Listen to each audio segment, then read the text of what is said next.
أكيد طبعا، نتيجة كبيرة واللعيبة النهاردة كانوا مركزين وكنا عاملين حساب للفرقة كويس جدا، عشان احنا كنا عاملين حساب للفرقة كويس، عشان كده ربنا كرمنا النهاردة وكسبنا بالنتيجة. وإن شاء الله نفرح النهاردة ومن أول بكرة كده إن شاء الله نركز في المباراة اللي بعديها، نعدي المباراة إن شاء الله وربنا يكرمنا كده. يمكن كان واضح التركيز الشديد من البعثه كلها من اول ما وصلتوا المغرب على الماتش، وكنتوا مستعدين بشكل جيد لفريق اوكلاند سيتي. أكيد أي مباراة في كأس العالم لازم يكون اللعيبة كلها مركزة والبعثة كلها مركزة والنهاردة بان التركيز في الملعب. ده أهم حاجة، والروح اللي في الملعب كانت باينة جدا.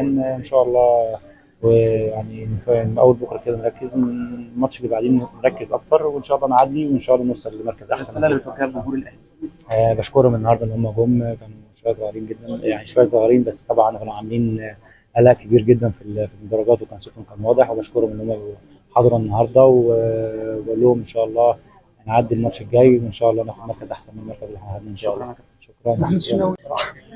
يلا. تشريف فوز مهم النهارده بنتيجه كبيره، عليك ايه بقى؟ بنحمد ربنا طبعا على المكسب. كنا مركزين جدا. كان في ناس متوقعه ان الماتش سهل، لا احنا كنا مركزين. احنا الكرة فيها حاجات كتيرة ممكن تتقلب ضدك. لو ما ركزتش وما اديتش أهمية المباراة ممكن الماتش يتصعب عليك ويبقى صعب.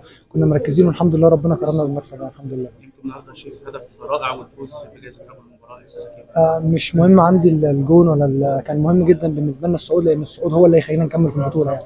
الحمد لله طبعا على المكسب أهم حاجة. الدعم الجماهيري الكبير للجمهور الاهلي شايف انا قلت قبل كده جمهور المغرب اشقاء طبعا من الناس اللي بيحبونا جدا واحنا بنحبهم، ويا رب يديم المحبه بيننا يعني ان شاء الله.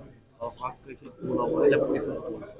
ان شاء الله باذن الله احنا حققنا مركز ثالث السنتين اللي فاتوا، ان شاء الله نحقق مركز احسن من كده ان شاء الله باذن الله ان شاء الله. شكرا.